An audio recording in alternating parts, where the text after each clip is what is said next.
Assalamualaikum warahmatullahi wabarakatuh. Perkenalkan, nama saya Sofi Hatun dari kelas SKIA dengan NIM 20101020024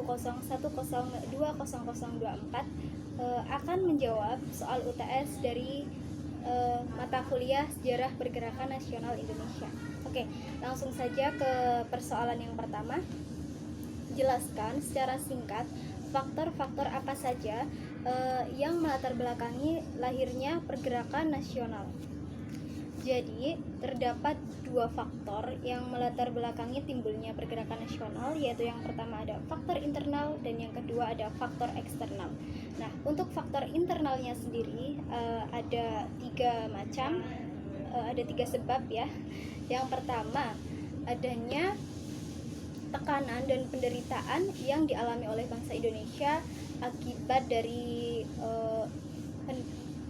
penindasan dari kaum kolonial itu, yang akhirnya menyebabkan bangsa Indonesia itu memiliki kesadaran gitu untuk bangkit kembali melawan penjajah gitu. Nah, untuk yang kedua adanya nasib rasa senasib sepenanggungan yang dialami oleh bangsa Indonesia, yang akhirnya timbul semangat untuk bersatu membentuk sebuah negara. Nah, untuk yang persoalan ketiga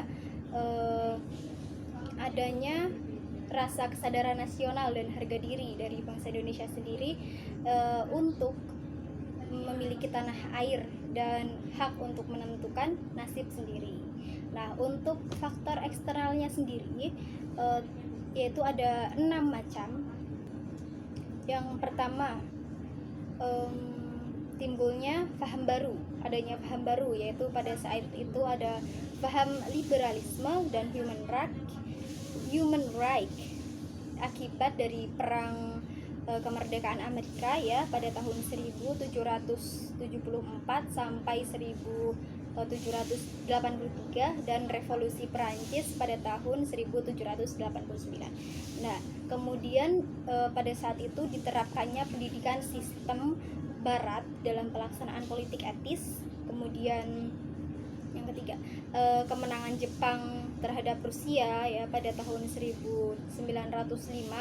Kemudian adanya gerakan Turki Muda pada tahun 1896 sampai 1918, dan kemudian adanya gerakan pra-Islamisme, dan yang terakhir adanya pergerakan nasional di Asia seperti gerakan nasionalisme di India, Tiongkok, dan Filipina. Untuk nomor 1. Nah, untuk persoalan kedua, nomor 2, soalnya apa manfaat dan nilai yang bisa diambil setelah belajar sejarah pergerakan nasional Indonesia?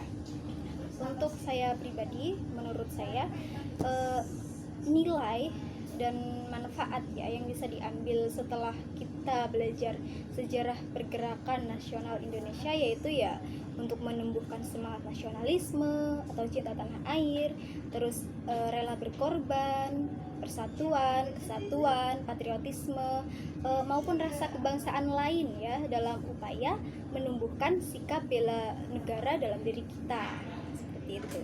Nah, kemudian lanjut ke persoalan yang terakhir atau nomor terakhir. Berilah penjelasan secara singkat mengenai politik kolonial. Politik kolonial atau yang sering disebut sebagai kolonialisme yaitu penjajahan yang dilakukan oleh bangsa Barat, khususnya bangsa Belanda kepada Indonesia, yang tujuan utamanya yaitu untuk memonopoli perdagangan di Nusantara. Nah, pada saat itu, pada masa penjajahan ya, politik kolonial sendiri terbagi ke dalam 3 fase, di mana yang pertama disebut sebagai politik kolonial konservatif yang terjadi pada sekitar tahun 1800 sampai 1840 ya, di mana diperkenalkannya sistem administrasi untuk menunjang pemasukan uang bagi Belanda melalui sistem sewa tanah.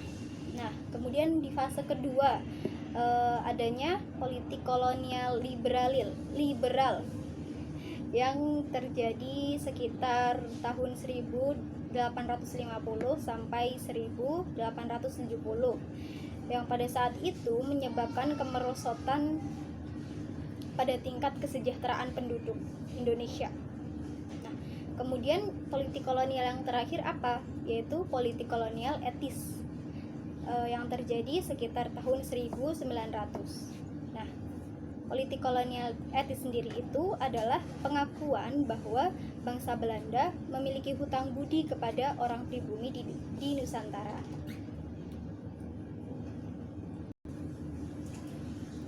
Oke, mungkin cukup itu saja jawaban UTS dari saya untuk mata kuliah Sejarah Pergerakan Nasional Indonesia ini.